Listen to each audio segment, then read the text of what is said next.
I knew that there was something inside of me that was waiting to be shared with the world in some kind of new form. And that's when self-craft, what we do today, became the prominent focus in our lives. But we also know that the tools that we work with are of no value whatsoever if they're not coming from an embodied space. We support people to integrate and move the theory into the embodied lived experience.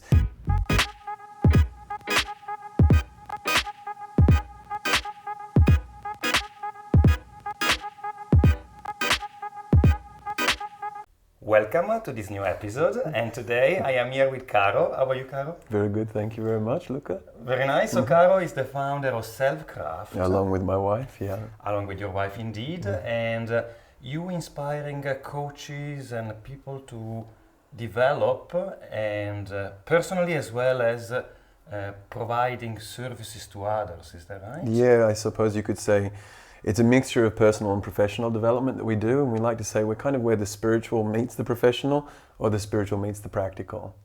That's lovely. And can you tell us a little bit more about your background and your journey in life? Okay, sure.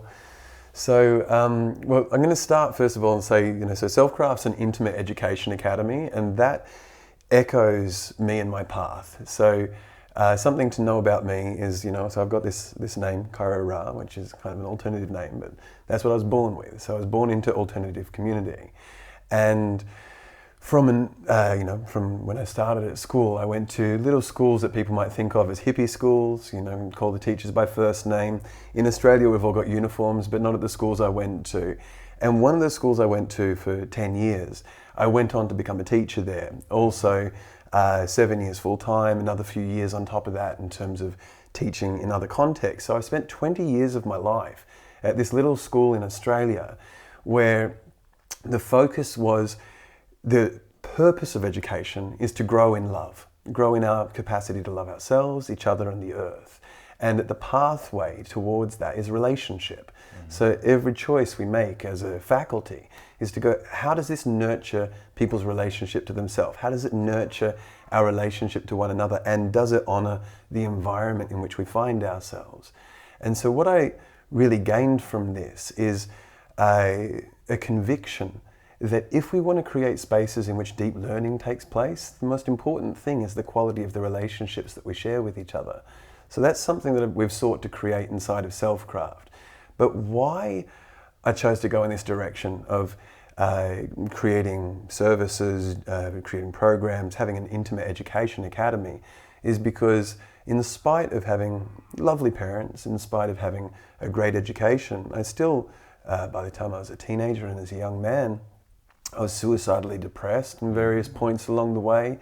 And I came out at 21 from a particularly rough relationship, one which I felt a lot of shame about and guilt in relation to, and one which had really brought forth a tortured soul aspect for myself and a real confrontation with a recognition that I wasn't healthy. My mind was not working well for me. My mind was my enemy, it wasn't my friend. And so at 21, I went, okay, I've got to take responsibility. What can I do to be able to nurture a different kind of relationship to myself? And thus that began kind of the committed path of what can I do? And I think in some ways it started off with what can I do to fix myself because I feel broken. So it was very much that healing path. And like my wife, who at 18 got straight into body work, I got into body work, got into a variety of different spiritual traditions. So Native American spiritual tradition. I had an apprenticeship that began back then and continued for 14 years. I really started to invest myself in Buddhism and Vipassana and other meditative practices were in that same kind of ilk. I trained and became a body worker and a breath worker, so I had those components. And then at 23, I had a car accident in which I kind of had a face-off with myself of going, what haven't I done?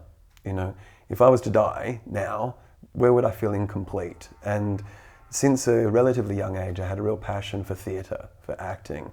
And so I went and I did a 3-year acting degree, which, living in Australia, I think it's similar in Europe. I think Americans get a pretty rough go as far as what their society provides for them. But in Australia, I was able to study supported by the government and basically spend a few years focused on my imagination, my body, my breath. Now, the story continues. I'm 43 now, so of course as the years go by, there's more chapters to be able to talk about, and I don't want to take you through one after another, but the highlights are to say that as time went by, I continued to develop and grow. I had a great position inside of a leadership consultancy with a man who became my mentor and teacher in a spiritual warrior tradition. And it was with him that I learned a variety of things on the business side, which was great. Given that I was like a dreadlocked hippie throughout much of my 20s, I saw money as being the devil's business and business as being the devil's business and all that kind of stuff. I was very much focused on activist orientation, very circumspect about the world of entrepreneurialism and so on. And then I suppose it was around that time that I met Sunny. I realized that, and this came up in our conversation already, about people who are inside of alternative communities. There's a lot of beautiful people who have incredible gifts, but a lot of those gifts are landlocked, unable to be shared with the world. And so it was during that time, I was very fortunate to get tens of thousands of dollars of business training put into me over a condensed couple of year period. And so from there, bit by bit, we began to offer the various services that we do today, but it was a sideline thing in relation to, I was a full-time teacher by a certain point, so I was running a men's group. My wife and I ran like a full year program for people. I was doing couples coaching, and this was kind of building bit by bit, but it was on the side. And then 6 years ago, I reached this kind of breaking point where I had twins. They were 1 year old, and so I wanted to be the best dad possible, be there for my family. And at the same time, I still had this. I was on the board of directors at the school that I was teaching at, had a full-time position there. And so I kind of felt like a rubber band, an elastic band being pulled from both ends, by my family on the one side and by my professional commitments and obligations on the other side. And I was just like, darling, can we please sell it all and start over? I knew that there was something inside of me that was waiting to be shared with the world in some kind of new form. And that's when Selfcraft, what we do today, became the prominent focus in our lives. Today we have over 30 facilitators across 4 languages, with our work having been translated into 5 or 6, we've got a little bit in the 6th language there. And we've got these things rolling out in a variety of forms. And so we've been able to build what I'd call, an intimate education enterprise, and in a truly collaborative way. So here we are. We have this fortunate situation of having been the ones who had a dream, who followed that North Star of our soul, went for it, and people have loved what we shared. And so, we've had, hundreds of people who have done our programs, over 130 graduates now of our core signature creator coaching program, and many people who have done things with us have said, this is a Sangha, this is a spiritual community that I'd like to continue on with. And now we're starting to see the network, find its own legs. So for example, what was it? It was today's Thursday. So 2 days ago, we had a couple of people who are running a workshop for Selfcraft, but we're not there. And next week we've got Spanish, same thing going out, but in Spanish we won't be there. Same thing in French, and we won't be there. So we're starting to see this thing grow beyond us, which makes me feel very good. I think many of my friends in Kopangan, teachers and healers, share a little bit of your life experiences of feeling that they needed to move away from a position of discomfort. They were seeking personal development. They were seeking spiritual development, and then we all kind of went through this period of learning from different teachers, different transitions, etc. What is fascinating about your story is that then you were able to actually take all this experience and put it together in a format which is of use to others by indeed setting up your company, right? And you say that you started it like a few years ago, and now you are at a stage where it is growing organically, it's growing almost on its own feet. It's finding its feet, and it still has me. What I'd say is, like, if Selfcraft was my hands, I'm still kind of like at this point here, at the tip of the spear, so to speak. But we're moving towards that, you know, and that's where I really want to be. I will feel that Selfcraft has arrived where I'd really love to see it, when it goes like that, and I can be wherever, and things continue to roll. But we're getting there very much. That's lovely. So, can you tell us a little bit about the program that you developed and that you know, other people are now, you know, teaching the world? So we've got a few programs that go out, but really the signature thing we do is called creator coaching. And so the orientation of creator coaching is to orient ourselves and the people that we work with towards both our creative power and our creative responsibility. You know, there is nobody who can choose what we're going to think about except for us. There is nobody who can circulate the energy through our system in a moment by moment kind of way other than us. And it is both our creative potential to be able to choose the way that we circulate, the way that we think, the way that we give ourselves to life, and it's also our responsibility. So my wife Kaylan and I, we spent years inside of this spiritual warrior work, and the real orientation of spiritual warrior work that we did was to have the courage to go, life's asking something of me, let me step up and meet that. And so the creator coaching program, it does a good job of giving people tools across a whole array of different aspects of life, what I'd call the intra spectrum. So the intrapersonal, relationship to oneself, the interpersonal, a relationship to one another, and transpersonal relationship, our relationship to the whole.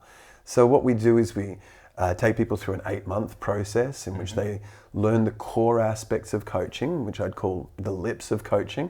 So you can take all the tools, you know, we've all got great tools, right? We've learned different tools around the world from different traditions and so on. But we also know that the tools that we work with are of no value whatsoever if they're not coming from an embodied space. Yeah. Yeah? It's like... That's a problem indeed, that many teachers have, because I know teachers are very good at articulating a theory, but then to actually live it, as in to embed it in your subconscious, that is such a habit. I know. It's very challenging, right? So I say the same for myself. You're helping people to do that. Yeah. You know, so Kaylan could confirm this. My wife could confirm this. I resisted stepping into positions of prominence in terms of going, oh yes, I can legitimately support a group of people to go through the following processes, because I didn't feel like I'd stabilized my structures of consciousness. You know, my habitual structures of consciousness were still sufficiently anxiety-ridden or fear-oriented or self-serving and ego-oriented. I was like, it's not me yet. I still got some work to do over here. And so I have a great respect and admiration for those people who are like, I went and did this course and now I'm doing the thing. Because I'm like, wow, you're so audacious. So quick, yeah. So quick. And for me, it was like, I'm taking that step, but I'm also going, am I ready? Am I ready? But yes, that's where things have come to, is that by a certain period along the journey, people were tapping me on the shoulder. And it's when somebody says, can you do this? And I go, you see something in me. Okay, yes, I can. And so that's what has happened for us over time. But to circle back to what I was saying before in terms of like, what do we do with people? It's true. It links to what you're saying, that we support people to integrate and move the theory into the embodied lived experience. And I brought up that thing to do with tools, because we've got like, you know, a bucket load of tools to do with oneself, relationships, you know, projects, the dreams you want to create, all that kind of stuff. But you can flush all of that down the toilet in a certain sense if you can do 4 things well. And that is listen well. Yeah. So that's L of lips. Inquiry is the I of lips, which is ask good questions. P is presence. Be here. Oh yeah. Be here and also be alive to context, the context of relationship, and the last couple of years, there's context for you. Be alive to the context in which we find ourselves. And then the S of lips is speech. Speak clearly. Consider what is the how can I communicate in ways which are as thorough as necessary, as simple as possible. Yeah, sure. Communication is extremely important. It's so important. And trust, I'll say as well, That's what I'm trying to do, Open my heart and trust more as well.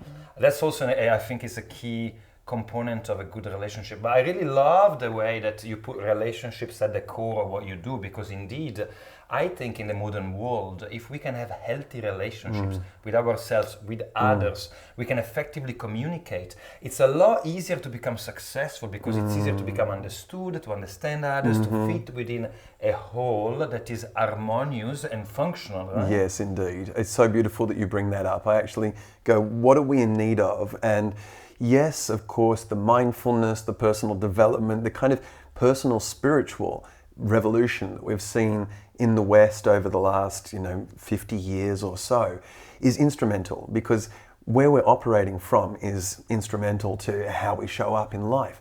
But the thing that has not been foregrounded as much is the interpersonal, the communication.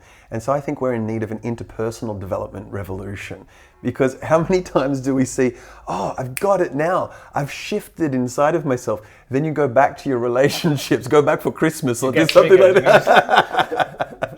So that's an absolute key thing inside of this. If you want to test how deeply we've integrated a shift, put yourself in your habitual zone of triggers, and now we will see. And so that's where learning how to say, for example, in this moment as I'm speaking to you, and please forgive me for saying so, but I'm bringing my awareness down to my anus. Because if my anus is like this, then chances are I'm not fully here with you. Yeah, there's a fear response. There is some anxiety which is holding on there. At the same time as that, it's one thing for me to do it on a meditation cushion or if I'm by myself in the forest. It's another thing for me to do that, look into your eyes and go, I offer my relaxed anus to you. Okay, thank you very much. Thank you very much. But you understand what I mean. I offer my relaxed central nervous system. Sure. And so practicing that's great for us to do. And I know that, say, for example, you live in Koh Phangan. There's a lot of eye-gazing meditation, all that kind of stuff. Cool. Still, that is inside of a circle of validation very often. What do I mean? We're with people who validate our identity, so our identity is not at threat. So the psychological triggers that can lead us to actually tensing up are lowered inside of such an atmosphere. Yeah. However, what we also know is that the bubble of Koh Phangan does not represent the world as a whole, nor does it represent our own personal lives as a whole. If we were, for example, to be on death's door in our sickbed, chances are it would be our old friends and our family who might come from all over the place, as well as those new friends that we have. But my point is that really the deep work for so many of us is to take the things that we are exploring and bring them to the key people from our past, those people who live inside of us that we've incarnated in deep ways, so that we can transform those relationships with what I might call, in a loving way, our inner dragons, that we can meet those inner dragons. And if we know that we can do that inside of our own personal life, it puts us in, I think, a much more empowered posture to be able to bring ourselves from that self-identity of theoretically I've got it to practically I've got it. So that's a key part of our work, is for people to design their own personal rites of passage in relation to how do I take the theoretical things that we're exploring and bring it right there into the heart of my moment-to-moment experience, yes, with myself, but also very much with others. How can you help teachers, healers, and people that want to do good in the world, that have a gift maybe, and they want to share it with others, to actually effectively communicate their message in a conscious manner through some form of marketing in order to attract clients they need? So the first thing that I think is important is for us to be able to answer the following. What aspirations do I help people to fulfill? What problems do I help them to solve? And what does the transformational process look like? So you can take that down. That's a model, apt. An apt offering will describe to people, if you want this and you want to stop this, I can take you through a process. I can provide you with a process of transformation in which we can resolve those problems and fulfill those aspirations. Let me make it tangible for you. So, for example, if you're somebody who works with couples, and in particular you're working with couples who are in long-standing relationships, and this is perhaps another principle right now, is that we're going into the niching side of things. Being specific about who it is we serve, because we can be nothing to everyone or something to somebody. So if we're clear about who our somebody is, then we can be clear about the something we are to those people. Yeah. So the somebody in this instance are couples who have been together for however long, but now they're finding that they're more a source of trigger than they are a source of treasure. It's quite common, huh? It's quite common, yeah. Because obviously we reflect one another's disowned parts, shadows, etc. The amplification that takes place inside of relationships can be very strong. So here we are. So we put the APT framework onto that. If you're somebody who is in a long-standing relationship with somebody that you love dearly, and you really want to experience trust, intimacy, and joy inside of your relationship, that's aspirations. However, you find yourselves more often in battles, even about insignificant things, triggering one another, and in some kind of space where you feel like there's a trust deficit inside of your relationship. Now we're moving from problems into transformations. Then, through a process in which we first of all shine a light on our own inner workings, our inner narrative and the thoughts that we're choosing to believe, as well as working with different communication techniques, whether they're nonviolent communication or other mindfulness-based approaches, we can go through a process in which we can learn how to translate the feelings that are taking place inside of us, communicate them in such a way that they are respectfully explored with one another, and in that process solve the problem of a lack of trust together and move into a place of deeper understanding and intimacy again inside of our relationships. So that's like taking that, what I did is I went, here's the aspiration, you want this, here's the problem, that's what stands in the way, here's the transformational process. Once you've gone through that transformational process, you'll no longer have these problems and you will have these aspirations. So being very clear about that fundamental aspect of our work, not just what do I do with people? I give them deep somatic, expansive experiences. I go, that's beautiful. And how does that show up? Because not many people are walking around going, I wish I had rich, expansive somatic experiences. But many people are going around going, I feel uncomfortable socially.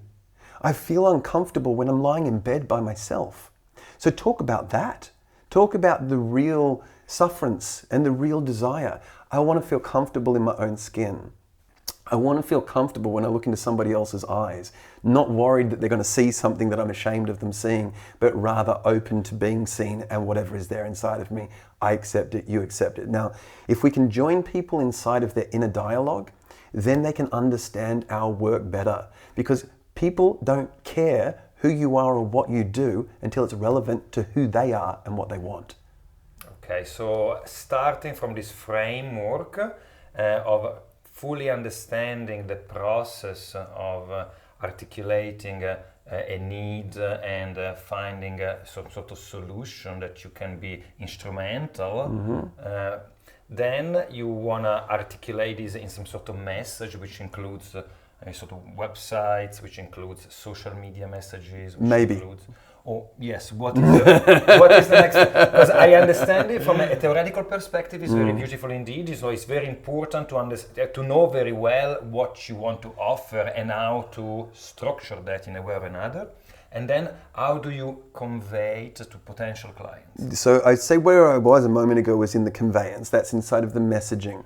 Really, I'd say it starts off with who do you serve? Be clear about who it, that's the who. And if you know who the who is and you care about them, we need to love who we serve. If we don't, we're not in it for the right reasons. They'll feel it. They'll feel it. They'll feel it and we'll feel it most importantly, we'll be there going, cool, maybe I can get something from those people rather than give something to those people. And so whether we love them because of we see the golden potential that lies in transforming things for that group, or we feel a particular kinship with them through our own life experiences, how that connection is sparked is unique to the practitioner. But once we know who we serve, then we need to understand what do they want, what's their problem. And then that is helping us with the design process in terms of creating an offering.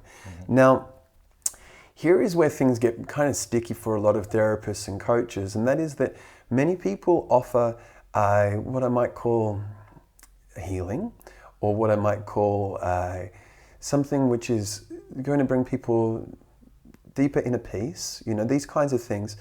And the issue is that very often we're in competition with meditation that costs nothing, in competition with yoga, which costs very little, and in competition with a variety of other things. That means that if we're seeking to do that, say for example in one-on-one services in particular, well, someone's there going, I can pay you $200 a session or whatever one's price point may be, or I can sit on my cushion for free. Please distinguish for me why I will pay you $200. Yep. What is it that will make this worth it? And so there's a couple of things here. So, and again, I said the who you serve. When we're at that point, I think it's important to go to ask ourselves, am I offering something which is of a sufficiently high value that people are going to see it as an investment in themselves rather than a cost? And because they may measure working with you relative to the other opportunity costs that are out there and go, I can get a lot of what you offer in terms of my healing journey for cheaper from these other means. So if you're working with people who have lesser means, very often having a component that supports them with practical things in their life, such as how they can make more money for themselves, that very often is going to be helpful for those people who are of lesser means. Mm-hmm. When we're talking about people who are of greater means in terms of monetary security or abundance, then it doesn't really matter as much what our orientation is, because hey, say for example you're working with somebody who earns $300,000 a year and you've got a $5,000 program which is going to support them with their mindset, and be like, whatever, $5,000, not a big deal. That's very different if you're talking about the average person who lives in Kopangan or inside of our alternative communities. Very often $5,000 signifies 6 months of living expenses for many people, something like that, perhaps longer. So what's my point there?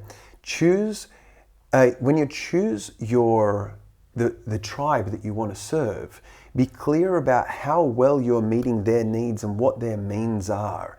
And if those things aren't clear, well, we can do great things. Let's get together, go to festivals, run workshops for each other. This is what Kopangan is to a great degree. Yeah. Beautiful people who are saying, I've got this, and people get together and have great experiences. So there's an abundance of sharing that takes place. And it's a kind of circular economy, but it's not helpful on the monetary side.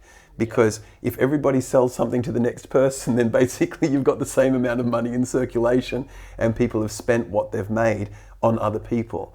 So to make things practical in terms of how do we then scale things out, depending on where you live, and we live in a little valley in the north of Thailand, which for the last 2 years has had virtually no visitors. Well, the only reason we've thrived during this time, which has been very tough for a lot of other people, is because our work is online. Yeah, that's what people in Kopangan want. It's not so much positioning their services to other people in Kopangan. It's more to reach a global clientele of people that are in professional lifestyles, and they're struggling with some aspects of health, some aspects of emotional health sometimes. And there are lots of very great tools they have.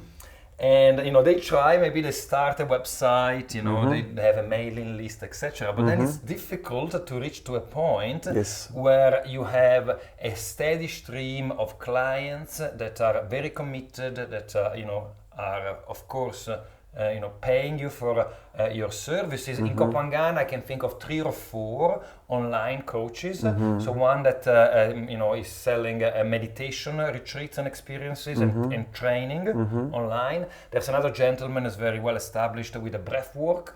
Yeah, also has trainings.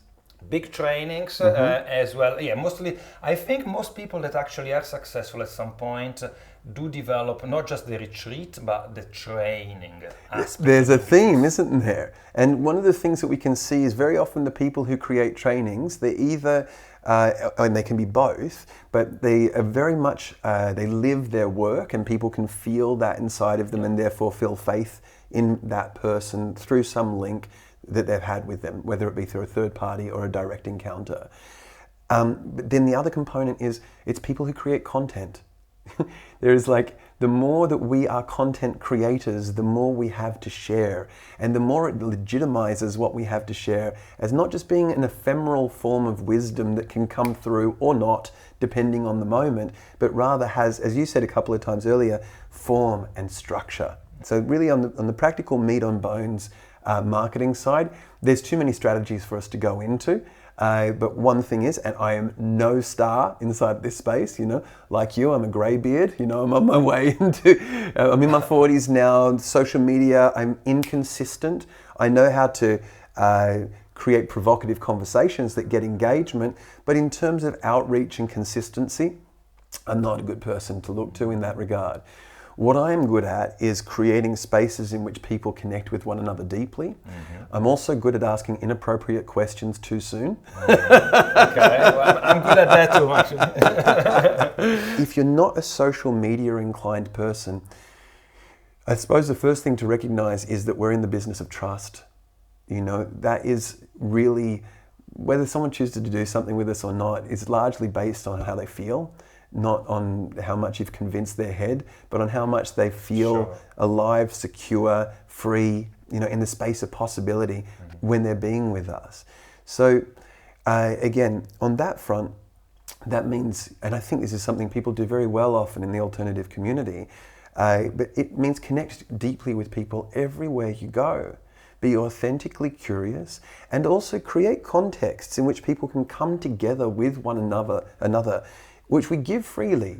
You know, so what does that mean? It means if you're going to serve people, be alive to people. If you're in your cave and going, please come into my cave, I'm in here, I'm doing great stuff in my cave, no one's going to notice, they're going to walk straight on by. So creating contexts in which real authentic communication and connection can take place with others is central to what has been our approach, not even our approach, but the way that our business has organically grown. Okay. Yeah? Yeah, makes sense, absolutely. Okay, so you can also create spaces like that online, potentially. Yeah? Oh, for sure you can. And the other thing you can do is you can collaborate with people. Yeah. So, you know, as I said to you before, we're up to like 30 facilitators across these different things that we do. And say, for example, in our French team, our team is 8 strong. What does that mean? It means not any single one of this is a superstar online, but times our following by 8 individually. Yeah, it makes a difference. And suddenly we've got outreach here, times our collective wisdom by 8 in terms of what ideas, times our ability to be able to execute jobs by 8. And suddenly the creation of this or that post or whatever it is, it's like what they say in English is many hands make light work. And so finding ways to be able to move out of the solopreneur, me needing to make it for myself. I'm not saying that's a bad way, it can be a very successful way, and there's a lot of freedom that comes with it. But I can say that for myself, one of the things that's been great is an ability to be able to bring people together, to create common purpose, to enter into projects together in which we have clear agreements, have contracts, have all of that stuff above board, very, very clear, you know, so that people know what we're saying yes to and what we're saying no to and all that kind of stuff. And then in that way, we can work together in order to be able to make things happen. So again, I'm not giving you things which are like the popcorn moment that people might want in terms of, I'm a solopreneur, how do I get people to know about me? But what I would say on that is, if you got your social media, great. If you got questions about social media, I've got answers, but I'd say there's other people who've got better answers. When it comes to the more traditional way of building businesses, which were very often to do with network, you know, who do you know and how do you nurture those relationships? How do you create common purpose? How do you serve people generously, irrespective of an attachment to result? Those things build trust. That's fascinating what you're saying indeed, you know.